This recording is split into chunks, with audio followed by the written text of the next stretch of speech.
അദ്ദേഹത്തിൻ്റെ വളരെ വിചിത്രമായിട്ടുള്ള ഒരു അവകാശവാദം ഇസ്ലാം ഫിത്നയായി കണ്ടത് മനുഷ്യാവകാശ ലംഘനങ്ങളാണ് എന്നാണ്. അതായത് എന്താണ് മനുഷ്യാവകാശ ലംഘനങ്ങൾ? ഒരു മതക്കാർക്ക്, അതായത് നിരീശ്വരവാദികൾക്കടക്കം അവരുടെ അഭിപ്രായങ്ങൾ സ്വതന്ത്രമായിട്ട് പ്രചരിപ്പിക്കാനും പറയാനും അതനുസരിച്ച് ജീവിക്കാനും ഒക്കെയുള്ള മനുഷ്യാവകാശങ്ങൾ സംരക്ഷിക്കാൻ വേണ്ടിയിട്ടാണ് ഇസ്ലാം യുദ്ധം നടത്തിയത് എന്നാണ് മൂപ്പര് പറഞ്ഞത്. ഇസ്ലാം എന്ത് മനുഷ്യാവകാശമാണ് അംഗീകരിച്ചിട്ടുള്ളത്? മറ്റുള്ളവരുടെ മുസ്ലിങ്ങൾക്ക് അവരുടെ മതം പ്രചരിപ്പിക്കാൻ എല്ലായിടത്തും സൗകര്യം വേണം. ഇസ്ലാമും ഇസ്ലാമിൻ്റെ ഭരണമൊന്നും ഇല്ലാത്തടത്തും മുസ്ലിങ്ങൾക്ക് ഇസ്ലാം പ്രചരിപ്പിക്കാൻ സൗകര്യം വേണം. അത് അവരുടെ മനുഷ്യാവകാശം. എന്നാൽ ഇസ്ലാം ഉണ്ടായിക്കഴിഞ്ഞാലോ, ഇസ്ലാമിൻ്റെ ഭരണം വന്നു കഴിഞ്ഞാലോ, ഇസ്ലാം നടപ്പിലാക്കി കഴിഞ്ഞാലോ, മുസ്ലിങ്ങൾക്ക് ഭൂരിപക്ഷം വന്നു കഴിഞ്ഞാലോ പിന്നെ വേറെ ആർക്കും ഒന്നും ഉണ്ടാൻ പാടില്ല. വേറെ ഒരു മതക്കാർക്കും അവർ ആരാധനാലയം പാടില്ല. വേറെ ആ ഒരു മതക്കാർക്കും അവരുടെ വിശ്വാസങ്ങൾ പ്രചരിപ്പിക്കാൻ പാടില്ല. അവർക്ക് മതചിഹ്നങ്ങൾ പോലും അവിടെ പ്രദർശിപ്പിക്കാൻ പാടില്ല. അവരുടെ ആരാധനാലയങ്ങൾ പണിയാൻ പാടില്ല, പുതുക്കാൻ പാടില്ല. അവർക്ക് അഭിപ്രായങ്ങൾ പറയാൻ പാടില്ല.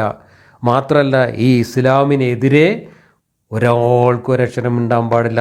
ഇസ്ലാമിൽ നിന്ന് ആരെങ്കിലും ഇത് ഒഴിവാക്കിപ്പോയാൽ അവരെ ഓടിച്ചിട്ട് പിടിച്ച് കൊല്ലണം. ഇതാണ് മനുഷ്യാവകാശം. ഈ മനുഷ്യാവകാശം സംരക്ഷിക്കാൻ വേണ്ടിയിട്ടാണോ യുദ്ധം ചെയ്യാൻ പറഞ്ഞത് ഇസ്ലാം?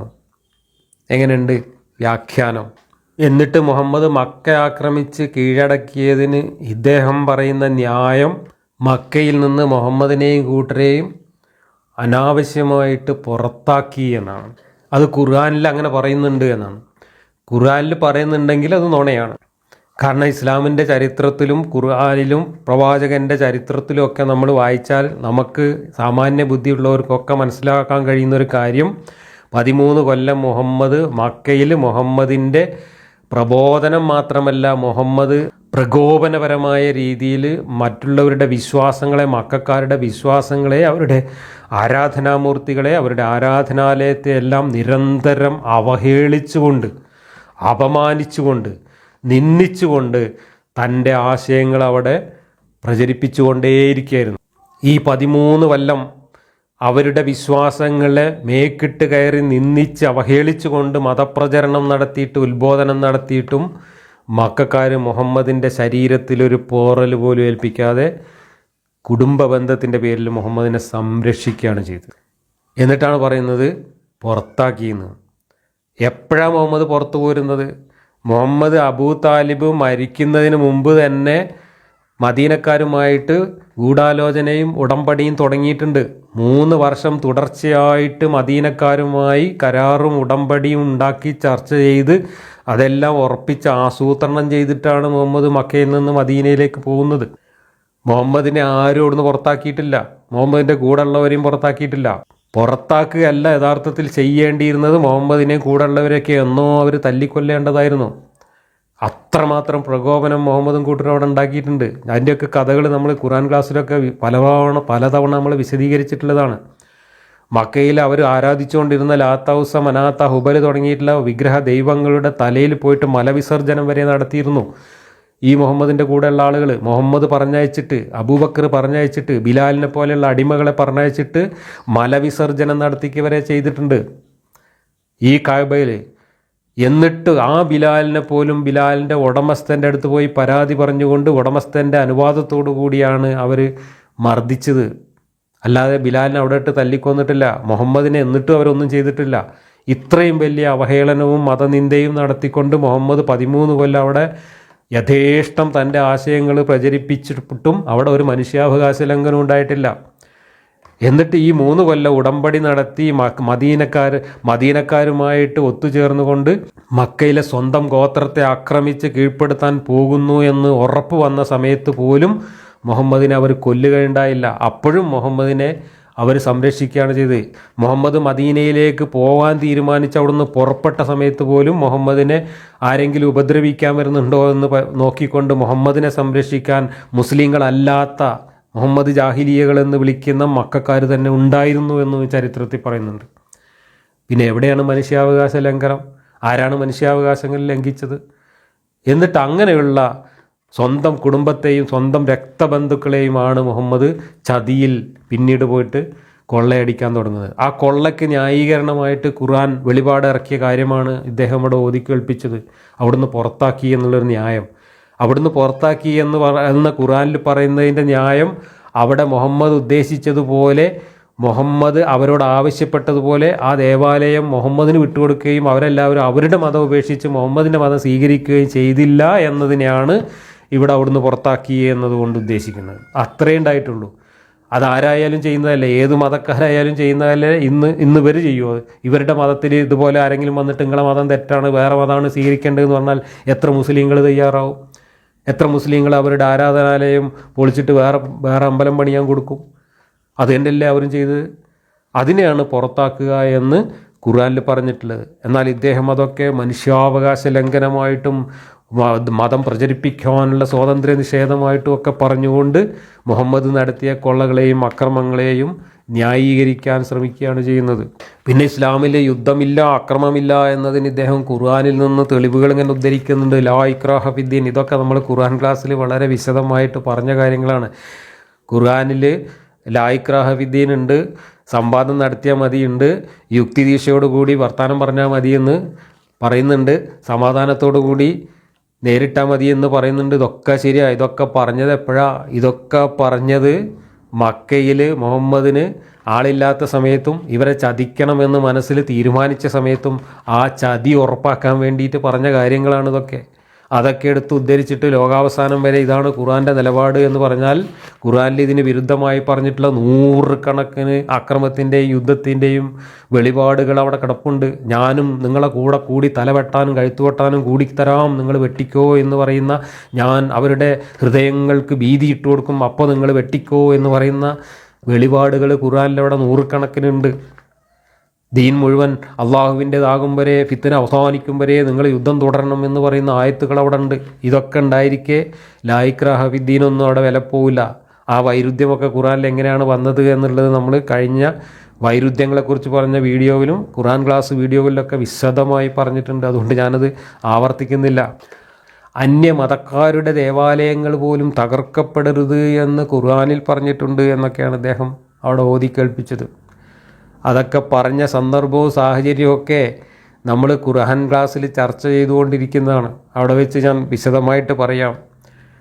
അങ്ങനെ അന്യരുടെ ദേവാലയങ്ങൾ തകർക്കാൻ പാടില്ല എന്ന് അള്ളാഹു ആയത്തിറക്കിയിട്ടുണ്ട് എന്ന് പറയുന്ന അതേ ഖുർആനിൽ തന്നെയാണ്, അതേ മുഹമ്മദ് തന്നെയാണ് മക്ക കീഴടക്കിയതിന് ശേഷം മക്കയിലും മക്കയുടെ പരിസരത്തും ഉണ്ടായിരുന്ന മുഴുവൻ ദേവാലയങ്ങളും തകർക്കാൻ വേണ്ടി കൊട്ടേഷൻ സംഘത്തെ അയച്ചത്. ദുൽഖലസ എന്ന് പറയുന്ന വേറൊരു കഅബ ഉണ്ടായിരുന്നു അവിടെ യമൻ്റെ ഭാഗത്ത്. ആ കഅബ പോയി തകർത്തിട്ട് വരാൻ വേണ്ടി കൊട്ടേഷൻ അയക്കുന്നു. ആ കഅബ തകർത്ത് വന്നിട്ട് അവർ പറയുന്നുണ്ട്, തുന്നം പാടിയ പോലെ ആക്കിയിട്ടുണ്ട് ഞങ്ങൾ എന്ന് പറഞ്ഞിട്ട് വരുന്ന ഹദീസുണ്ട്, ബുഖാരിയിൽ ചരിത്രത്തിലുണ്ട്. അങ്ങനെ അവിടെ ആരാധിച്ചിരുന്ന മുഴുവൻ ആരാധനാലയങ്ങളും തകർത്തു. കഅബയിൽ അവർ ആരാധനയ്ക്ക് വെച്ചിരുന്ന മുഴുവൻ ദൈവങ്ങളെയും എടുത്തിട്ട് തകർത്തു. അങ്ങനെ ആരാധനാലയങ്ങൾ മുഴുവൻ തകർത്തുകൊണ്ടാണ് ഇസ്ലാം ലോകത്താകെ അധിനിവേശം നടത്തിയിട്ടുള്ളത്. ഇസ്ലാം പോയയിടത്തൊക്കെ അവിടെ കണ്ട വിഗ്രഹങ്ങളും കണ്ട ചരിത്ര സ്മാരകങ്ങളും കണ്ട ക്ഷേത്രങ്ങളും മുഴുവൻ തകർക്കുകയും കൊള്ളയടിക്കുകയും ചെയ്തിട്ടുണ്ട്. അതിൻ്റെയൊക്കെ അടയാളങ്ങൾ ഇന്ന് ഇഷ്ടംപോലെ ഈ രാജ്യങ്ങളിലൊക്കെ കാണാം. ഈജിപ്തിൽ പോയാൽ കാണാം, തുർക്കിയിൽ പോയാൽ കാണാം, ജോർദാനിൽ പോയാൽ കാണാം. ഇവിടെയൊക്കെ ഉണ്ട് ഈ ഇവർ തകർത്തിട്ടത്. ഏറ്റവും അവസാനം ഇപ്പോൾ താലിബാൻ അവിടെ അധികാരത്തിൽ വന്നപ്പോൾ അഫ്ഗാനിസ്ഥാനിൽ ആയിരക്കണക്കിന് വർഷങ്ങൾക്ക് മുമ്പ് അവിടെ ഉണ്ടായിരുന്ന ബുദ്ധപ്രതിമകൾ പീരങ്കി വെച്ച് തകർത്തത് നമ്മൾ കണ്ടു. അപ്പോൾ മറ്റുള്ളവരുടെ ആരാധനാലയങ്ങളും അവരുടെ വിഗ്രഹങ്ങളും തകർക്കുക എന്നത് ഇസ്ലാമിൻ്റെ പ്രഖ്യാപിത നയമാണ്. അത് നബി പഠിപ്പിച്ചതാണ്, ഖുർആനിലൂടെ അവതരിപ്പിച്ചതാണ്. ഫിത്ന എന്നാൽ കുഫ്റും ശിർക്കുമാണ് എന്ന് ഞാൻ പറഞ്ഞു എന്നാണ് ഇദ്ദേഹം അവിടെ പറഞ്ഞത്. ഞാനല്ല അത് പറഞ്ഞത്. അത് പറഞ്ഞത് ആരാണെന്നുള്ളത് കൃത്യമായിട്ട് ഞാൻ അവിടെ രേഖകൾ കാണിച്ചിട്ടുണ്ട്. ഖുർആൻ്റെ ആധികാരികമായിട്ടുള്ള എല്ലാ പരിഭാഷകളിലും തഫ്സീറുകളിലും പറഞ്ഞ കാര്യമാണ് ഞാനവിടെ പറഞ്ഞത്. അതെല്ലാം അവിടെ കാണിച്ചുകൊണ്ട് സ്ക്രീനിൽ കാണിച്ചുകൊണ്ടാണ് പറഞ്ഞത്. അതിനുശേഷം ഞാൻ ഇവിടുന്ന് ചെയ്ത വീഡിയോയിലും അതിൻ്റെ എല്ലാ തെളിവുകൾ കാണിച്ചിട്ടുണ്ട്. ശിർക്കും കുഫറുമാണ് ഫിത്ന എന്ന് ഞാൻ പറഞ്ഞിട്ടില്ല, ഞാനല്ല പറഞ്ഞത്. അത് പറഞ്ഞത് ഖുർആൻ്റെ മുഫസ്സിറുകളാണ്, ഖുർആൻ്റെ പരിഭാഷകരാണ് പറഞ്ഞത്, മൗദൂദിയാണ് പറഞ്ഞത്. പിന്നെ അദ്ദേഹം ചരിത്രത്തെയാണ് കൂട്ടുപിടിക്കുന്നത്. ഇസ്ലാമിൻ്റെ ചരിത്രത്തിൽ അങ്ങനെയൊന്നുമില്ല, എല്ലാവർക്കും മതസ്വാതന്ത്ര്യം അനുവദിച്ചിട്ടുണ്ട്, ഇസ്ലാം ഭരണം നടത്തിയെടുത്ത് മറ്റുള്ളവർക്കും ആരാധിക്കാനും മറ്റുള്ളവർക്ക് അവരുടെ മതം വിശ്വസിക്കാനും ഒക്കെയുള്ള സ്വാതന്ത്ര്യം കൊടുത്തിട്ടുണ്ട് എന്നൊക്കെ പറഞ്ഞിട്ട് അദ്ദേഹം ചരിത്രത്തിൽ നിന്ന് ഉദ്ധരിക്കുന്നുണ്ട്.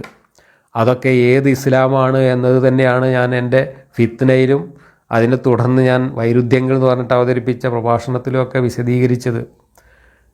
അതൊക്കെ അബൂ സുഫിയാൻ്റെ നേതൃത്വത്തിൽ പിന്നീട് അവർ കൈക്കലാക്കിയ ഇസ്ലാം ലോകത്തിൻ്റെ നാനാഭാഗത്തേക്കും പ്രചരിപ്പിച്ചപ്പോൾ മുഹമ്മദ് പരിശീലിപ്പിച്ച ഇസ്ലാം അല്ല ലോകത്ത് പ്രചരിച്ചത്. കുറച്ചും കൂടെയൊക്കെ മറ്റുള്ളവരെയൊക്കെ അംഗീകരിക്കുന്ന ഒരു ഇസ്ലാം പിന്നീടാണ് ഉണ്ടായത്. അതാണ് അബ്ബാസിയ ഭരണകാലത്തിൻ്റെയൊക്കെ കഥ നമ്മൾ പറഞ്ഞത്. ആ കാലഘട്ടത്തിലൊക്കെ മറ്റുള്ളവരുടെ വിശ്വാസങ്ങളും അവരുടെ ഫിലോസഫിയും ഒക്കെ ഇസ്ലാമിലേക്ക് കൂടിക്കലരുകയും അങ്ങനെ കുറച്ചും കൂടെ ലിബറലായിട്ടുള്ള ഒരു ഇസ്ലാം രൂപപ്പെടുകയും ചെയ്തു. പക്ഷേ അതിനെല്ലാം വീണ്ടും തകർത്തുകൊണ്ട് തിരിച്ച് മുഹമ്മദ് മക്കയിലും മദീനയിലും നടപ്പിലാക്കിയ ഇസ്ലാമിലേക്ക് തിരിച്ചു കൊണ്ടുപോകാൻ വേണ്ടി അടുത്ത കാലത്ത് വന്നിട്ടുള്ള പ്രസ്ഥാനമാണ് ഈ സലഫി ഇസ്ലാം എന്ന് പറയുന്നത്. ആ സലഫി ഇസ്ലാമിൻ്റെ ഒരു ഭീകരമായ ശാഖയാണ് ജമാഅത്തെ ഇസ്ലാമി എന്ന് പറയുന്നത്. ആ ജമാഅത്തെ ഇസ്ലാമി പ്രതിനിധാനം ചെയ്യുന്ന ഇസ്ലാമും സലഫി ഇസ്ലാമിസ്റ്റുകൾ മുജാഹിദുകളും മറ്റും പ്രതിനിധാനം ചെയ്യുന്ന ഇസ്ലാമും ഈ പറയുന്ന ലിബറലിസത്തിൻ്റെയും ജനാധിപത്യത്തിൻ്റെയും ഇസ്ലാം അല്ല. ആ ഇസ്ലാം അവിടെ വേറെ ഉണ്ടായിരുന്നു. ആ ഇസ്ലാം ദീർഘകാലം ലോകത്ത് നിലനിന്നിട്ടുണ്ട്. ആ കാലത്ത് മുസ്ലിം ലോകത്തിന് ഒരുപാട് ഔന്നത്യങ്ങളും പുരോഗതിയും ഉണ്ടായിട്ടുണ്ട്. അവർ കുറെ കൂടെ വിജ്ഞാനപരമായിട്ടും ചിന്താപരമായിട്ടും ഉയർന്നിട്ടുണ്ട്. നിരീശ്വരവാദികളെ പോലും സഹിച്ചിട്ടുള്ള മുസ്ലിം ഭരണാധികാരികളൊക്കെ ആ കാലഘട്ടത്തിലുണ്ടായിട്ടുണ്ട്. ഇദ്ദേഹം തന്നെ ഇസ്ലാമിൻ്റെ ഏറ്റവും വലിയ മാതൃക നേതാവായിട്ട് പൊക്കിക്കാണിച്ചത് ഹാറൂൺ റഷീദ് എന്ന് പറയുന്ന ഖലീഫയാണ്. ആ ഖലീഫ ഹാറൂൺ റഷീദും ഇസ്ലാമും തമ്മിൽ എത്രത്തോളം ബന്ധമുണ്ട് എന്നൊക്കെ ചരിത്രം ഒന്നെടുത്ത് വായിച്ചു നോക്കിയാൽ മനസ്സിലാവും. ഹാറൂൺ റഷീദിൻ്റെ ഒക്കെ കൊട്ടാരത്തിൽ നിരീശ്വരവാദികൾ പാട്ടും പാടി നടന്നിരുന്നു. അത് ശരിയാണ്. കാരണം ഹാറൂൺ റഷീദൊന്നും ഒരു ഇസ്ലാം മതവിശ്വാസിയായിരുന്നില്ല. അയാളൊക്കെ വളരെ സെക്കുലറായിട്ട് ജീവിച്ച ആളുകളാണ്. അങ്ങനെയുള്ള ഒരുപാട് ഖലീഫമാർ തന്നെ ആ കാലഘട്ടങ്ങളിൽ ഉണ്ടായിരുന്നു. സെക്യുലറും ആയിരുന്നു, വളരെ ആഡംബര ജീവിതം നയിച്ചവരാണ്. ഇസ്ലാമിൻ്റെ ധാർമ്മികത ഉണ്ടായിരുന്നില്ല, ഇസ്ലാമിൽ പറയുന്ന മതഭ്രാന്തും ഉണ്ടായിരുന്നില്ല. അങ്ങനെയുള്ള ഒരുപാട് ആളുകളുണ്ടായിരുന്നു. അവരെയൊക്കെ ചൂണ്ടിക്കാണിച്ചിട്ട് അതൊക്കെ ഇസ്ലാമിൻ്റെ സംഭാവനയാണെന്നും അതാണ് യഥാർത്ഥ ഇസ്ലാം എന്നും ഇന്ന് തെറ്റിദ്ധരിപ്പിക്കാൻ ശ്രമിക്കുന്നവർ ആത്മവഞ്ചനയാണ് നടത്തുന്നത്. അങ്ങനെയാണെങ്കിൽ നിങ്ങൾ നാളെ ഒരു 10 കൊല്ലം കഴിയുമ്പോൾ ജബ്ബാർ മാഷ് ഇസ്ലാമിൻ്റെ സംഭാവനയാണെന്ന് പറഞ്ഞിട്ട് യുക്തിവാദത്തെയും നിങ്ങൾ ഹൈജാക്ക് ചെയ്യും. ആ കാലഘട്ടത്തിൽ ഹാറൂൺ റഷീദിനെയും അതുപോലെ അവിസന്നയെ പോലെയുള്ള ശാസ്ത്രജ്ഞന്മാരെയൊക്കെ പൊക്കിക്കാണിച്ചുകൊണ്ട് അതൊക്കെ ഇസ്ലാമിൻ്റെ സംഭാവനയാണ്, ഇതൊക്കെ ഖുർആൻ പഠിച്ചിട്ടുണ്ടായതാണ് എന്ന് നുണ പറയുന്നവർ നാളെ നമ്മളും ഇസ്ലാമിൻ്റെ സംഭാവനയാണ് എന്ന് പറയും. നജ്റാനിലെ ക്രിസ്ത്യാനികളെ മുഹമ്മദ് നബി പുറത്താക്കിയില്ല എന്ന് പറയുന്നത്. മുഹമ്മദ് നബി പുറത്താക്കിയില്ലെങ്കിൽ പിന്നെ എങ്ങനെയാണ് അതിന് ശേഷം ആരാണ് അവരുടെ പുറത്താക്കിയത്? ഖലീഫ ഉമറിൻ്റെ കാലത്താണ് പാക്ട് ഓഫ് ഉമർ ഉണ്ടാക്കുന്നത്. എന്താണ് പാക്ട് ഓഫ് ഉമറിൽ പറയുന്നത് എന്നുള്ള വായിച്ചു നോക്കുക. മറ്റു മതക്കാർക്ക് ക്രിസ്ത്യാനികൾക്ക് വേണ്ടിയിട്ടാണ് അത് ഉണ്ടാക്കിയത്.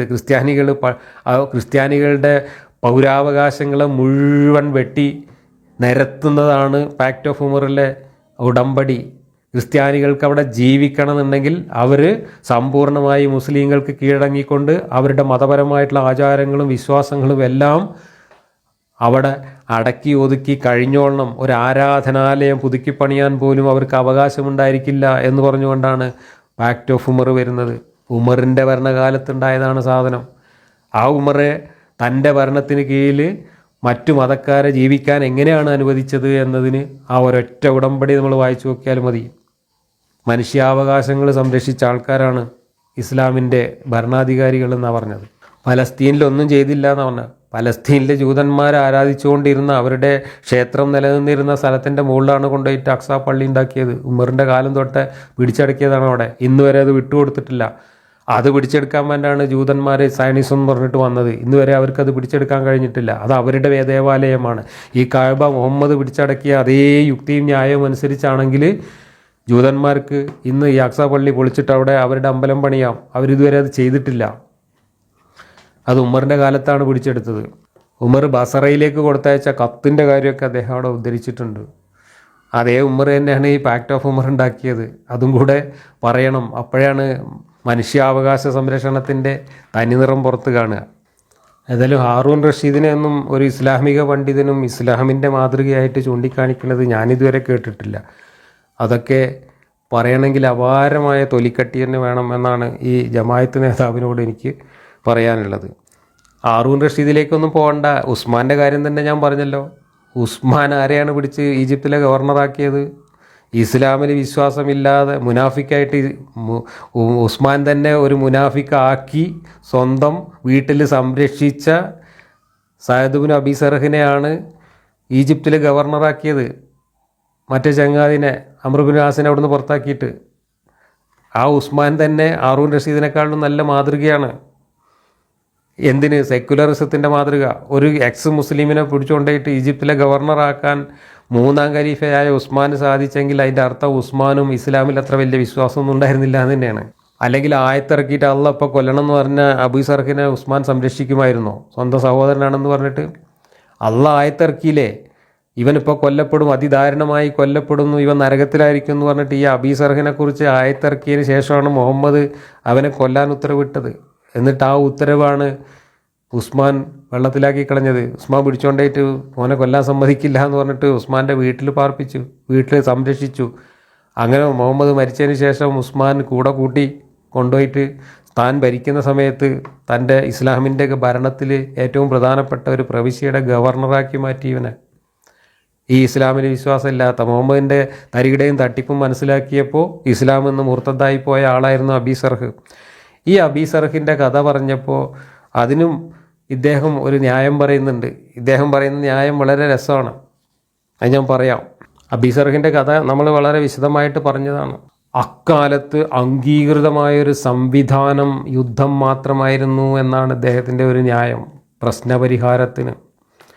ഈ അക്കാലത്ത് അതായിരുന്നു സംവിധാനം, അക്കാലത്ത് അങ്ങനെയായിരുന്നത് കൊണ്ട് നിവൃത്തിയില്ലാത്തത് കൊണ്ടാണ് എന്നൊക്കെ പറഞ്ഞുകൊണ്ട് ഇസ്ലാമിലെ ഓരോരോ ധാർമ്മിക നിയമങ്ങളെ ന്യായീകരിക്കുന്നത് എത്രമാത്രം പരിഹാസ്യമാണ്, എത്രമാത്രം വിരോധാഭാസമാണ്.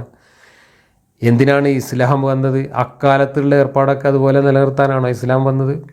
ഇസ്ലാം വന്നതിനെക്കുറിച്ചുള്ള അവകാശവാദം എങ്ങനെയാണ്? 1,24,000 പ്രവാചകന്മാരെ ആദം നബി തൊട്ട് മുഹമ്മദ് നബി വരെ ലോകത്തെ എല്ലാ സമുദായങ്ങളിലേക്കും പ്രവാചകന്മാരെ അയച്ചിട്ട് മനുഷ്യരെങ്ങനെയാണ് ഇവിടെ ജീവിക്കേണ്ടത് എന്നതിൻ്റെ ഏറ്റവും അവസാനത്തെ കാറ്റലോഗാണ് ഖുർആൻ എന്നാണ് ഇസ്ലാമിൻ്റെ ഭാഷ്യം. അതിലിനി ലോകാവസാനം വരെ കുത്തും കോമി മാറ്റം വേണ്ട എന്നാണ്. ആ ഖുർആനിൽ യുദ്ധം ചെയ്യാൻ പറഞ്ഞത് അക്കാലത്ത് വേറെ സംവിധാനം ഇല്ലാത്തതുകൊണ്ടായിരുന്നു എന്നാണ് പറഞ്ഞത്. അപ്പോൾ അക്കാലത്ത് സംവിധാനം ഇല്ലെങ്കിൽ പിന്നെ ലോകാവസാനം വരെ ആ സംവിധാനം തുടരണം എന്നാണോ അള്ളാഹുവിൻ്റെ മതം പഠിപ്പിക്കുന്നത്? എത്ര പരിഹാസ്യമായ വാദമാണ് നിങ്ങളീ പറയുന്നത്. അടിമത്തത്തിൻ്റെ കാര്യം പറയുമ്പോഴും ഇതേ വാദം ഉന്നയിക്കും. അക്കാലത്ത് നിവൃത്തിയില്ലാത്തതുകൊണ്ടാണ് അടിമകളുണ്ടാക്കിയതും അടിമകളെ വിറ്റതും യുദ്ധത്തിൽ പിടിച്ചെടുക്കുന്നവരെ അടിമകളാക്കിയതും യുദ്ധത്തടവുകാരായ അടിമ പെണ്ണുങ്ങളെ ബലാത്സംഗം ചെയ്തതൊക്കെ അക്കാലത്ത് വേറെ നിവൃത്തിയില്ലാത്തത് കൊണ്ടാണ് എന്നാണ് ന്യായം പറയാറ്. അത് ഇസ്ലാമിൻ്റെ അടിത്തറ തകർക്കുന്ന വർത്തമാനമാണത്. ഇസ്ലാം ഒന്നാകെ പളുങ്ക് പോലെ ഉടഞ്ഞു പോകുന്ന വർത്തമാനമാണത്. കാരണം ഇസ്ലാം എന്താ പഠിപ്പിക്കുന്നത്?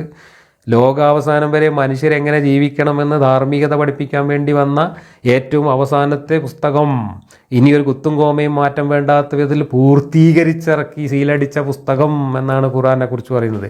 ആ ഖുർആനിലൂടെ പഠിപ്പിച്ച ഇസ്ലാം പല കാര്യങ്ങളും അക്കാലത്തെ സന്ദർഭവും സാഹചര്യവും അനുസരിച്ച് നിവൃത്തിയില്ലാത്തത് കൊണ്ട് നടപ്പിലാക്കി എന്ന് പറയുന്ന ന്യായം ഈ ഇസ്ലാമിൻ്റെ അടിവേര് വെട്ടുന്ന ന്യായമാണ്. ഇസ്ലാം യുദ്ധത്തിലൂടെ മാത്രമേ പ്രശ്നം പരിഹരിക്കാൻ പറ്റുള്ളൂ എന്ന് പഠിപ്പിച്ചത് വേറെ ഒരു സംവിധാനം അന്നില്ലാത്തതുകൊണ്ടാണെന്ന്.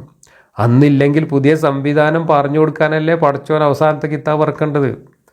നമ്മളിന്ന് എന്താ പറയുന്നത്? നമ്മൾ മനുഷ്യരിന്ന് ഈ ദൈവങ്ങളുടെ വെളിപാടൊന്നും ഇല്ലാതെ മനുഷ്യരിന്ന് എന്താ പറയുന്നത്? മനുഷ്യരേത് പ്രശ്നം, അത് രാജ്യങ്ങൾ തമ്മിലായാലും കുടുംബങ്ങൾ തമ്മിലായാലും സമൂഹങ്ങൾ തമ്മിലായാലും ഗോത്രങ്ങൾ തമ്മിലായാലും മനുഷ്യർ തമ്മിലുള്ള ഏത് പ്രശ്നവും ഒരു വട്ടമേശയ്ക്ക് ചുറ്റും ഇരുന്നു കൊണ്ട് ചർച്ച ചെയ്ത് പരിഹരിക്കണം. അതാണ് ജനാധിപത്യം, അതാണ് സമാധാനം, അതാണ് ധാർമ്മികം എന്നാണ് ഇന്ന് മനുഷ്യർ പറയുന്നത്. പ്രായോഗികമായി നമ്മൾ അങ്ങോട്ടാണ് പോകുന്നത്. എന്തേ അത് പറഞ്ഞു തരാൻ അള്ളാൻ്റെ കിതാബിൽ ഒരു ആയത്തില്ലാതെ പോയത്? നിങ്ങൾ കഴുത്തിന് വെട്ടിക്കോ ഞാനും കൂടി തരാൻ ആ ഖുർആനിൽ പ്രശ്നം പരിഹരിക്കാൻ പറയുന്ന മാർഗം. അന്ന് നിവൃത്തിയില്ലാത്തതുകൊണ്ടാണെന്ന്. അന്ന് നിവൃത്തിയില്ലാത്തതുകൊണ്ട് ഇതൊക്കെ പറഞ്ഞതാണെങ്കിൽ അന്ന് വലിച്ചെറിയേണ്ട സാധനമല്ലേ ഇത്? ഇന്നെന്തിനാ ഇതും പൊക്കിക്കൊണ്ട് നടക്കുന്നത് നമ്മൾ? ഇന്ന് മനുഷ്യൻ എന്ത് പറയണം, നാളെ മനുഷ്യൻ എന്ത് ചെയ്യണം എന്നുള്ളത് പറഞ്ഞു തരാൻ വേണ്ടിയാണ് ഒടുക്കത്തെ കിതാബ് വരേണ്ടത്. അങ്ങനെയാണെങ്കിൽ ഇന്ന് നമ്മൾ നല്ലതെന്ന് കരുതുന്ന കാര്യങ്ങളെക്കാൾ നല്ലതാണ് ഈ കിതാബിൽ ഉണ്ടാവേണ്ടത്. ജനാധിപത്യത്തെക്കാൾ മികച്ച ഒരു സംവിധാനമാണ് ഈ കിതാബിൽ ഉണ്ടാവേണ്ടത്. അല്ലാതെ യുദ്ധം ചെയ്യാൻ പറയുന്ന ആയത്തുകളും വെളിപാടുകളും അല്ല ഈ കിതാബിൽ ഉണ്ടാവേണ്ടത്. യുദ്ധത്തിലൂടെ പ്രശ്നം പരിഹരിക്കുക എന്നുള്ളത് അന്നത്തെ ഒരു സംവിധാനമായിരുന്നു എന്ന ന്യായമൊന്നും ആ ഒരു ദൈവത്തിൻ്റെ പുസ്തകത്തിൽ യുദ്ധം ചെയ്യാൻ പറയുന്നതിന് ഒട്ടും സ്യൂട്ടാവില്ല എന്നാണ് പറയാനുള്ളത്. പിന്നെ ഇസ്ലാം യുദ്ധത്തിനെയൊക്കെ ഒന്നുണ്ട് മാനുഷിക മുഖം നൽകിയൊന്നുണ്ട് വെളുപ്പിച്ചു എടുത്തു എന്നാണ് പറയുന്നത്. ഇസ്ലാം യുദ്ധത്തിന് മാനുഷിക മുഖം നൽകിയെന്നോ? എന്തായി പറയുന്നത്? ഉണ്ടായിരുന്ന മാനുഷിക മുഖം കൂടെ ഇല്ലാതാക്കുകയാണ് ഇസ്ലാം ചെയ്തത്. തെളിവുകളുണ്ട്. അതിൻ്റെ തെളിവാണ് ഹുനൈൻ യുദ്ധത്തിൽ തടവുകാരായി പെണ്ണുങ്ങളെയും ആണുങ്ങളെയും കൂടെ പിടിച്ച സമയത്ത് ആ പെണ്ണുങ്ങളെ ഭർത്താക്കന്മാരെ ജീവിച്ചിരിക്കെ ഭർത്താക്കന്മാരും കൂടെ തടവുകാരായി കൂടെ ഉണ്ടായിരിക്കെ അവരെ നമ്മൾ പങ്കിട്ടെടുത്തിട്ട് അവരെ ബലാത്സംഗം ചെയ്യുന്നത് ശരിയാണോ നബിയെ എന്ന് അന്നത്തെ ജാഹിലിയ അറബികൾ സന്ദേഹം ഉന്നയിച്ച് പ്രവാചകൻ്റെ മുമ്പിൽ. അപ്പോഴാണ് ഭർത്താവ് ഉണ്ടെങ്കിലും പൂശിക്കോ എന്ന് പറഞ്ഞ് ആയത്തിറക്കിയത്. ഇതാണ് ഖുർആൻ്റെ ചരിത്രം. മാനുഷിക മുഖം നൽകിയോ യുദ്ധങ്ങൾക്ക്? യുദ്ധത്തിൽ സിവിലിയൻസിനെ തടവുകാരാക്കുന്നത് മാനുഷിക മുഖമാണോ? തടവുകാരാക്കിയ സിവിലിയൻസിനെ അടിമകളാക്കുന്നതിൽ എന്ത് മാനുഷിക മുഖമാണുള്ളത്? തടവുകാരാക്കിയ സിവിലിയൻസിലെ സ്ത്രീകളെ അടിമകളാക്കി അവരെ ലൈംഗിക ചൂഷണത്തിന് കൂട്ടിക്കൊണ്ടുപോകുന്നത് എന്ത് മാനുഷികതയാണുള്ളത്? ഇതൊക്കെ ലോകത്ത് മനുഷ്യ ചരിത്രത്തിൽ മനുഷ്യൻ ചെയ്തിട്ടുള്ളതിൽ വെച്ചിട്ട് ഏറ്റവും ഭീകരമായ തെമ്മാടിത്തമാണ്. ആ തെമ്മാടിത്തത്തെ വെളിപാടിറക്കി ന്യായീകരിക്കുകയാണ് ഖുർആൻ ചെയ്തത്. മാനുഷിക മുഖം നൽകിയത്രേ. പൈശാചിക മുഖം നൽകി എന്ന് പറഞ്ഞാൽ പിശാച് പോലും പ്രതിഷേധിക്കും. കാരണം പിശാച് പോലും ചെയ്യാത്ത പണിയാണ് ഇതൊക്കെ. ആ പണി ചെയ്യാനാണ് ആയത്തിറക്കിക്കൊണ്ട് മുഹമ്മദ് അനുയായികളെ പഠിപ്പിച്ചത് എന്നാണ് ഇസ്ലാമിൻ്റെ ചരിത്രം. ഇതൊക്കെ നമ്മൾ കുറേ ചർച്ച ചെയ്തതായതുകൊണ്ട് ഞാൻ അധികം പറയുന്നില്ല. പിന്നെ ഇദ്ദേഹം ഒരു പല്ലിവാൽ എടുത്തത്, ഞാൻ നേരത്തെ ആദ്യം പറഞ്ഞ ആ ഒരു സൂത്രം ഉപയോഗിച്ച വേറൊരു കാര്യം, ഞാൻ ഈ ഫിത്നകളൊക്കെ പറഞ്ഞുകൊണ്ട് പോകുന്നതിൻ്റെ ഇടയിൽ ഈജിപ്ത് കീഴടക്കിയ സന്ദർഭത്തിൽ ഖലീഫ ഉമറിൻ്റെ കാലത്ത് അംർ ബിൻ ആസിൻ്റെ നേതൃത്വത്തിൽ ഈജിപ്ത് കീഴടക്കിയപ്പോൾ അവിടെ അലക്സാണ്ട്രിയയിലെ ലൈബ്രറി എന്ത് ചെയ്യണമെന്ന് അംർ ബിൻ ആസ് ഖലീഫയോട് അഭിപ്രായം ചോദിച്ചു എന്നും ഖലീഫ അത് കത്തിച്ച് കളയാൻ പറഞ്ഞു എന്നും പറയുന്ന ഒരു ഭാഗം ഞാനവിടെ പറഞ്ഞിരുന്നു. അത് പറയുമ്പോൾ തന്നെ ഞാൻ ചരിത്രത്തെക്കുറിച്ചും പറഞ്ഞിരുന്നു. ഇസ്ലാമിനെ ന്യായീകരിക്കുന്ന ഇസ്ലാമിൻ്റെ ആധുനിക ചരിത്രകാരന്മാരും അതിനെ വെളുപ്പിച്ചു കൊടുക്കുന്ന ചില മറ്റു ചരിത്രകാരന്മാരുമൊക്കെ ആ സംഭവത്തെ നിഷേധിച്ചിട്ടുണ്ട് എന്ന് ഞാൻ ആ വേദിയിൽ തന്നെ പറഞ്ഞിട്ടുണ്ട്. എന്നാൽ ഇസ്ലാമിൻ്റെ ചരിത്രവുമായി ബന്ധപ്പെട്ട പല പുസ്തകങ്ങളിലും ഈ സംഭവം പറയുന്നുണ്ട് എന്ന് പറഞ്ഞുകൊണ്ട് ഷിയാക്കൾ പ്രസിദ്ധീകരിക്കുന്ന അവരുടെ ഏറ്റവും പ്രധാനപ്പെട്ട പുസ്തകമായ നഹ്ജുൽ ബലാഗയിൽ അലിയുടെ ഹദീസുകൾ ഉൾക്കൊള്ളിച്ച നഹ്ജുൽ ബലാഗയുടെ ആമുഖത്തിൽ കൊടുത്തിട്ടുള്ള ചരിത്ര വിവരണത്തിൽ ഈ സംഭവം ഉദ്ധരിച്ചിട്ടുണ്ട് എന്ന് അതിൻ്റെ പേജ് കാണിച്ചുകൊണ്ട് ഞാൻ എൻ്റെ വീഡിയോയിൽ അവതരിപ്പിച്ചിട്ടുണ്ട്. നഹ്ജുൽ ബലാഗ എൻ്റെ കയ്യിൽ ഇരിപ്പുണ്ട്. നഹ്ജുൽ ബലാഗയിൽ ആ പേജ് ഞാൻ അവിടെ സ്ക്രീനിൽ കാണിച്ചതാണ്. അതിൽ ഈ സംഭവം പറയുന്നുണ്ട് വിശദമായിട്ട്. ഇങ്ങനെ അത് കത്തിച്ചിട്ടാണ് വെള്ളം ചൂടാക്കിയത് എന്നുള്ളത് അലക്സാണ്ട്രിയയിലെ ലൈബ്രറിയിൽ. ഇവിടെ അലക്സാണ്ട്രിയ ലൈബ്രറി കത്തിച്ചു എന്ന് പറയുന്ന ഇസ്ലാമിക ചരിത്രകാരന്മാർ തന്നെ പറയുന്ന ഷിയാക്കൾ കൃത്യമായി പറയുന്ന ഈ ഒരു കാര്യം ഞാൻ അവിടെ അവതരിപ്പിച്ചത് ഞാനെന്തോ നുണയുണ്ടാക്കി പറഞ്ഞു എന്നും ഇസ്ലാമിൻ്റെ ചരിത്രത്തിലും ലോകത്തിൻ്റെ ചരിത്രത്തിലുമൊക്കെ അങ്ങനെ ഒരു സംഭവമില്ല എന്നും ആ സംഭവം നുണയാണെന്ന് ഓറിയൻ്റലിസ്റ്റുകൾ പോലും പറഞ്ഞിട്ടുണ്ട് എന്നൊക്കെ പറഞ്ഞ് ഒരുപാട് സമയം ഇദ്ദേഹം ചെലവഴിച്ചത് ഈ അലക്സാണ്ട്രിയ ലൈബ്രറിയുമേ കിടന്നിട്ടാണ്. അലക്സാണ്ട്രിയ ലൈബ്രറിയുടെ കാര്യം ഞാൻ പറഞ്ഞത് അതൊരു വലിയ ഫിത്നയാണ്, അതാണ് ഏറ്റവും വലിയ ഫിത്ന എന്ന അർത്ഥത്തിലൊന്നുമല്ല. അത് ഈജിപ്ത് കീഴടക്കിയ സംഭവം പറഞ്ഞപ്പോൾ അതിന് അനുബന്ധമായിട്ട് ഒരു കാര്യം അങ്ങ് പറഞ്ഞു പോയി എന്നുള്ളൂ. അത് പറയുമ്പോൾ തന്നെ ഞാൻ കൃത്യമായി പറഞ്ഞിട്ടുണ്ട്, ഇസ്ലാമിക ചരിത്രകാരന്മാർ ആധുനിക കാലത്ത് അതിനെ നിഷേധിക്കുന്നുണ്ട്, പക്ഷേ ഷിയാക്കളുടെയൊക്കെ ചരിത്രത്തിൽ അങ്ങനെ എഴുതി വെച്ചിട്ടുണ്ടോ എന്ന് പറഞ്ഞ് അതിൻ്റെ ചരിത്രവും കൃത്യമായിട്ട് അവിടെ കാണിച്ചുകൊണ്ട് തന്നെ ഞാൻ പറഞ്ഞത്. ഇപ്പോൾ അദ്ദേഹം പറയുന്നത് ഇവിടെ വെച്ചിട്ട് ഇദ്ദേഹം നമ്മളെ ചരിത്രം എങ്ങനെയാണ് സമീപിക്കേണ്ടത്, ചരിത്രത്തെ നമ്മൾ എങ്ങനെയാണ് സമീപിക്കേണ്ടത് എന്ന് ഒരു ക്ലാസ് എടുക്കുന്നുണ്ട്. ഈ ചരിത്രത്തിൻ്റെ ആകെ മൊത്തം പരിമിതികളെക്കുറിച്ച് ബോധമില്ലാതെയല്ല നമ്മൾ ചരിത്രത്തെക്കുറിച്ച് സംസാരിക്കുന്നത്. ചരിത്രം എന്ന് പറയുന്നത് നമ്മൾ വായിക്കുന്ന ഏതെങ്കിലും ചരിത്ര ഗ്രന്ഥത്തിൽ എഴുതി വെച്ച കാര്യങ്ങളൊന്നും അല്ല യഥാർത്ഥത്തിൽ നടന്നിട്ടുള്ള ചരിത്രം എന്ന് നമുക്ക് എല്ലാവർക്കും അറിയാം. അത് ഏത് ചരിത്ര ഗ്രന്ഥമായാലും അത് രചിച്ചവരുടെ താല്പര്യങ്ങൾക്കനുസരിച്ചുള്ള ഒരുപാട് പരിമിതികളുണ്ടാവും, അതിൽ അതിശയോക്തികളുണ്ടാവും, അതിൽ ഒരുപാട് കാര്യങ്ങൾ മറച്ചു വെച്ചിട്ടുണ്ടാവും, അതിൽ അർദ്ധസത്യങ്ങളും സത്യങ്ങളും ഉണ്ടാകും, നുണകളും ഉണ്ടാവും. ഇതെല്ലാം ചേർന്നുകൊണ്ട് തന്നെയാണ് എല്ലാ ചരിത്രകാരന്മാരും ചരിത്രങ്ങൾ രചിച്ചിട്ടുള്ളത്. അപ്പോൾ ചരിത്രത്തെക്കുറിച്ച് നമ്മൾക്ക് കാര്യങ്ങൾ വായിച്ച് പഠിക്കണമെങ്കിൽ ഇങ്ങനെയുള്ള ഒരുപാട് അപാകതകളും ന്യൂനതകളും ഉള്ള പരിമിതികളുള്ള ചരിത്ര രേഖകളെ അവലംബിച്ചുകൊണ്ട് മാത്രമേ നമുക്ക് ചരിത്രം പഠിക്കാൻ കഴിയുകയുള്ളൂ എന്നുള്ളതാണ് എല്ലാവരും അനുഭവിക്കുന്ന എല്ലാ ചരിത്രത്തെയും സംബന്ധിച്ചുള്ള ഒരു പരിമിതി. അപ്പോൾ ഇസ്ലാമിൻ്റെ ചരിത്രം എന്താണ് എന്ന് നമ്മൾ അറിയണമെങ്കിൽ ഇസ്ലാമിസ്റ്റുകൾ തന്നെ പല വിഭാഗക്കാരുണ്ട്, പല അവാന്തര വിഭാഗക്കാരുണ്ട്. അവാന്തര വിഭാഗങ്ങൾ ഉണ്ടാവാൻ കാരണമായത് ചരിത്രപരമായ സംഭവങ്ങളാണ്. അതുകൊണ്ട് തന്നെ ഓരോ അവാന്തര വിഭാഗക്കാരും ചരിത്രം എഴുതുമ്പോൾ ആ സംഭവങ്ങളെ അവരവർക്ക് അനുകൂലമാക്കിയിട്ടാണ് എഴുതുക. അങ്ങനെ ഓരോ വിഭാഗക്കാരും അവരവർക്ക് അനുകൂലമായിട്ടും മറ്റവർക്കെതിരായിട്ടും കുറേ അർദ്ധസത്യങ്ങളും നുണകളും അതിശയോക്തികളും കൂട്ടിക്കലർത്തി വികലമാക്കിക്കൊണ്ട് എഴുതി വെച്ചിട്ടുള്ള ചരിത്രങ്ങളാണ് നമുക്ക് കിട്ടുക. അല്ലാതെ ഒരു ചരിത്രവും അന്നിങ്ങനെ ഓഡിയോ റെക്കോർഡിങ് നടത്തി വെച്ചിട്ട് അത് കൃത്യമായിട്ട് അതുപോലെ വസ്തുതാപരമായിട്ട് നമ്മളെ മുമ്പിൽ വിളമ്പിത്തരുന്ന ഒരു ചരിത്രവും ലോകത്തെവിടെ ഉണ്ടാവില്ല. ചരിത്രം എന്ന് പറഞ്ഞാൽ അത് എഴുതുന്നവർ ഏത് കാലഘട്ടത്തിലാണോ എഴുതുന്നത്, എന്തുദ്ദേശത്തോടു കൂടിയാണോ എഴുതുന്നത്, ഏതൊക്കെ ഇൻഫർമേഷൻസ് ആർക്ക് പകർന്നു നൽകാൻ വേണ്ടിയിട്ടാണോ എഴുതുന്നത്, അതിനനുസരിച്ച് കോട്ടിയും മടക്കിയും വളച്ചൊടിച്ചും തിരിച്ചും മറിച്ചും അതിശയോക്തികൾ കലർത്തിയും തന്നെയാണ് ചരിത്രങ്ങൾ രചിക്കപ്പെട്ടിട്ടുള്ളത്.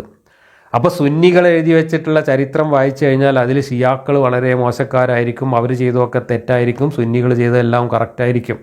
ഷിയാക്കൾ എഴുതിയ ചരിത്രം എടുത്തു നോക്കിക്കഴിഞ്ഞാൽ സുന്നികൾ ചെയ്തത് മുഴുവൻ തെമ്മാടിത്തരങ്ങളായിരിക്കും, അവർ കാട്ടിക്കൂട്ടിയതെല്ലാം മോശമായിരിക്കും, ഇവർ ചെയ്തത് വളരെ ശരിയുമായിരിക്കും. ആ രീതിയിലാണ് ഷിയാക്കൾ ചരിത്രം എഴുതുക, മറ്റേ രീതിയിലാണ് സുന്നികൾ ചരിത്രം എഴുതുക. അപ്പോൾ നമ്മൾ സുന്നികളുടെ ചരിത്രം മാത്രം വായിച്ചിട്ട് ഇസ്ലാമിൻ്റെ യഥാർത്ഥ ചരിത്രം എന്താണെന്നുള്ളത് നമുക്ക് മനസ്സിലാക്കാൻ കഴിയില്ല.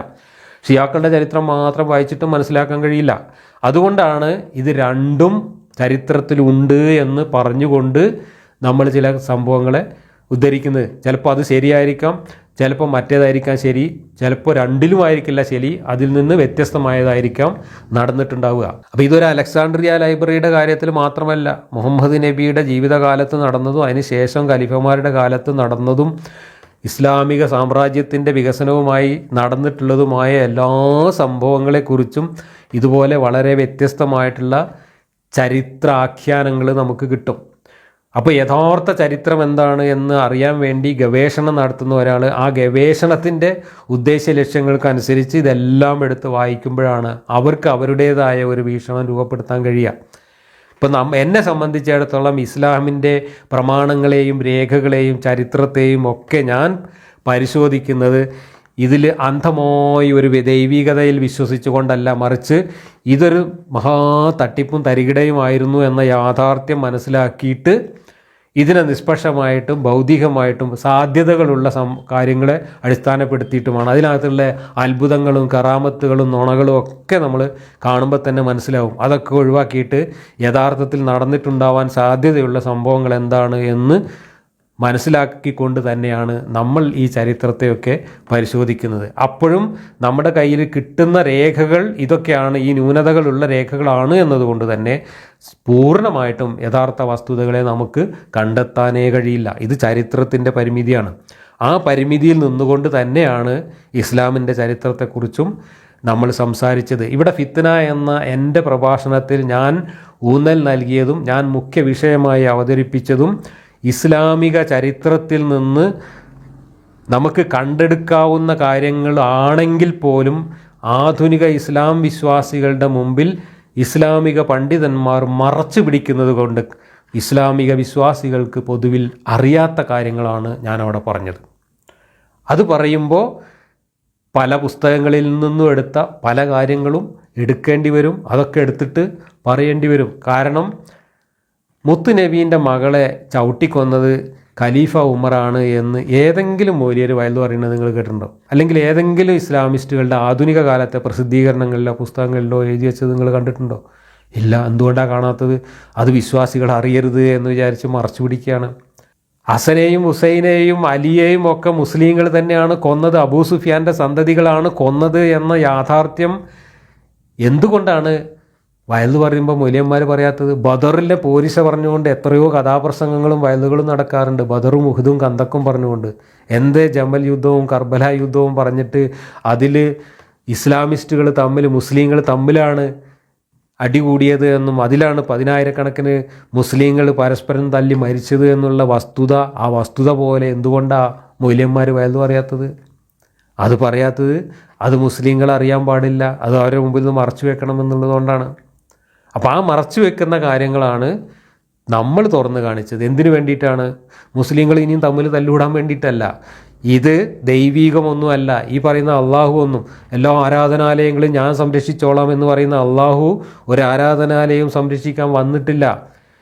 ബദർ യുദ്ധത്തിൽ മലക്കുകളയച്ച അള്ളാഹു ഈ ജമൽ യുദ്ധത്തിലും ഈ സിഫിയൻ യുദ്ധത്തിലും അതുപോലെ മുസ്ലിങ്ങൾ പരസ്പരം അടിക്കുന്ന യുദ്ധത്തിലുമൊക്കെ അത് തടയാൻ വേണ്ടിയിട്ട് ഒരു മലക്കിനെയും പറഞ്ഞയച്ചിട്ടില്ല. അള്ളാഹു അവിടെ ഇരുന്ന് കണ്ട് ചിരിക്കുകയായിരുന്നു. ഇതൊക്കെ മുസ്ലിങ്ങൾ പരസ്പരം കഴുത്തുവെട്ടി 10,000-കണക്കിന് ആളുകൾ മരിക്കുമ്പോൾ അള്ളാഹു ആകാശത്തിരുന്ന് അത് കണ്ട് ചിരിക്കുകയായിരുന്നു. അള്ളാഹു മലക്കുകളെയും പറഞ്ഞയച്ചില്ല, ഒരു കൊടുങ്കാറ്റും പറഞ്ഞയച്ചില്ല, അത് തടയാനും ശ്രമിച്ചില്ല. അതൊക്കെ വിശ്വാസികൾ അറിയണം. അപ്പോഴാണ് ഈ വിശ്വാസം എത്രമാത്രം പൊള്ളയാണ് എന്നുള്ളത് വിശ്വാസികൾക്ക് ചിന്തിക്കാൻ അവസരം ഉണ്ടാവുക. അതിനു വേണ്ടിയിട്ടാണ് നമ്മളിതൊക്കെ പറയുന്നത്. അത് പറയുമ്പോൾ ചരിത്രത്തിൽ നിന്ന് പറ്റാവുന്നതൊക്കെ നമ്മൾ എടുത്തിട്ട് പറയും. അത് ചരിത്രത്തിൻ്റെ പരിമിതിയൊന്നും പറഞ്ഞ് ന്യായീകരിക്കാൻ കഴിയുന്ന കാര്യമല്ല. പിന്നെ ഇദ്ദേഹം പറഞ്ഞ വേറൊരു കാര്യം, ഞാൻ സൂറത്തുൽ കാഫിറൂൻ അത് ഒരു പ്രവചനം എന്ന നിലക്കാണെങ്കിൽ അത് പൊളിഞ്ഞു എന്ന് ഞാൻ പറഞ്ഞു എന്നാണ്. അതിന് ഇദ്ദേഹം അത് വളരെ ബാലിശമായി പോയി എന്നൊക്കെ പറഞ്ഞിട്ട് പരിഹസിക്കുന്നുണ്ട്. സൂറത്തുൽ കാഫിറൂനിൽ അദ്ദേഹം അർത്ഥം പറഞ്ഞപ്പോൾ അദ്ദേഹം അവിടെ ചെറിയൊരു തരികിട ഒപ്പിച്ചു. നിങ്ങൾ ആരാധിക്കുന്നതിനെ ഞാൻ ആരാധിക്കുന്നില്ല, ഞാൻ ആരാധിക്കുന്നതിനെ നിങ്ങളും ആരാധിക്കുന്നില്ല എന്ന് പറഞ്ഞെടുത്ത് എന്താ പ്രവചനം എന്നാണ് ചോദിച്ചത്. അങ്ങനെ മാത്രമല്ല അതിൽ പറഞ്ഞിട്ടുള്ളത്, നിങ്ങൾ ആരാധിക്കുന്നതിനെ ഞാൻ ആരാധിക്കാൻ പോകുന്നില്ല, ഞങ്ങൾ ആരാധിക്കുന്നതിനെ നിങ്ങളും ആരാധിക്കാൻ പോകുന്നില്ല എന്ന് പറഞ്ഞുകൊണ്ട് ഭാവിയിലും ആരാധിക്കാൻ പോകുന്നില്ല എന്നാണ് പറഞ്ഞത്. അത് പറഞ്ഞ സന്ദർഭം ഖുറൈശികളായിട്ടുള്ള പ്രമാണിമാർ മുഹമ്മദിനെ വിളിച്ചു വരുത്തിയിട്ട് അവരുടെ മുമ്പിൽ ചില നിർദ്ദേശങ്ങൾ വെച്ചു. ആ നിർദ്ദേശങ്ങളെ നിരസിച്ചുകൊണ്ട് അവരുടെ മുമ്പിൽ നിന്ന് ഇറക്കിയ ആയത്താണത്. ആ നിർദ്ദേശങ്ങൾ വെച്ചുകൊണ്ട് അന്ന് മുമ്പിൽ വന്നിട്ടുള്ള ഖുറൈശി പ്രമാണിമാർ പലരും പിന്നെ ഇസ്ലാം മതം സ്വീകരിച്ചു മുഹമ്മദിൻ്റെ കൂടെ കൂടി അള്ളാഹുവിനെ മാത്രം ആരാധിക്കാൻ തുടങ്ങി എന്നാണ് ഞാൻ പറഞ്ഞത്. അങ്ങനെയാണെങ്കിൽ ഞങ്ങൾ ആരാധിക്കുന്നതിനെ നിങ്ങൾ ആരാധിക്കാനേ പോകുന്നില്ല എന്ന സൂറത്തുൽ കാഫിറൂനിലെ പ്രസ്താവന പൊളിഞ്ഞു. അത് പ്രവചനമായി പറഞ്ഞതാണെങ്കിലും അല്ലെങ്കിലും ആ പറഞ്ഞ വാചകം ഒരു പ്രവചനമായി എടുത്താൽ അത് പൊളിഞ്ഞു എന്നാണ് പറഞ്ഞത്. അതിലെന്താ അബദ്ധമുള്ളത്? എന്താ ബാലിശമുള്ളത്? അങ്ങനെ എത്രയോ അബദ്ധങ്ങൾ ഖുർആനിൽ ചൂണ്ടിക്കാണിക്കാൻ പറ്റും. അള്ളാഹുവിൻ്റെ പ്രവചനം പൊളിഞ്ഞ് അതിൽ പൊളിഞ്ഞ വേറെ സാധനമാണ് അബീസർഹിൻ്റെ കാര്യത്തിൽ ഇറക്കിയ ആയത്ത്. അബീസർഹ് അതിക്രൂരമായി കൊല്ലപ്പെടും എന്ന അതിൻ്റെ ലക്ഷണങ്ങൾ പറഞ്ഞുകൊണ്ടും അയാൾ നരകത്തിലായിരിക്കും എന്ന് പറഞ്ഞുകൊണ്ട് ഇറക്കിയ ആയത്ത് ഖുർആനിലുണ്ട്. ആ അബീസർഹാണ് പിന്നെ ഇസ്ലാമിൻ്റെ തലതൊട്ടപ്പനായി വന്നത്, ഈജിപ്തിൻ്റെ ഗവർണറായി വന്നത്. അയാളെ ഇനി നരകത്തിലിടാൻ പറ്റുമോ അള്ളാഹുവിന്? അയാൾ ദാരുണമായ മരണം ആരും കണ്ടിട്ടില്ലല്ലോ. അപ്പോൾ അവിടെയും പ്രവചനം പൊളിഞ്ഞില്ലേ? അപ്പോൾ ഈ പ്രവചനം പൊളിഞ്ഞ കാര്യം എന്തുകൊണ്ടാണ് നമ്മൾ പറയുന്നത്? പ്രവചനം ഫലിച്ചു എന്ന് പറഞ്ഞുകൊണ്ട് നിങ്ങൾ ഒരുപാട് തള്ളു നടത്തുന്നുണ്ട്. മുഹമ്മദ് നബി അങ്ങനെ പ്രവചിച്ചു, ഇങ്ങനെ പ്രവചിച്ചു, ആ പ്രവചിച്ചതൊക്കെ പിന്നെ സത്യമായി പുലർന്നു, അതുതന്നെയാണ് മുഹമ്മദിൻ്റെ പ്രവാചകത്വത്തിനും ദൈവീകതയ്ക്കും തെളിവ് എന്ന് പറഞ്ഞുകൊണ്ട് നിങ്ങൾ തള്ളുന്നുണ്ട്. ആ തള്ളിന് മറുപടിയായിട്ടാണ് ഒരുപാട് പ്രവചനങ്ങൾ പൊളിഞ്ഞിട്ടുണ്ട് എന്ന് നമ്മൾ പറയുന്നത്. മുഹമ്മദിൻ്റെ പ്രവചനം മാത്രമല്ല, അള്ളാഹുവിൻ്റെ പ്രവചനം തന്നെ പൊളിഞ്ഞു എന്നതിൻ്റെ നിരവധി തെളിവുകൾ ഖുർആനിലുണ്ട്. അതിൻ്റെ ഭാഗമായിട്ടാണ് സൂറത്തുൽ കാഫിറൂനും അബൂ സർഹിൻ്റെ കാര്യമൊക്കെ നമ്മൾ പറയുന്നത്.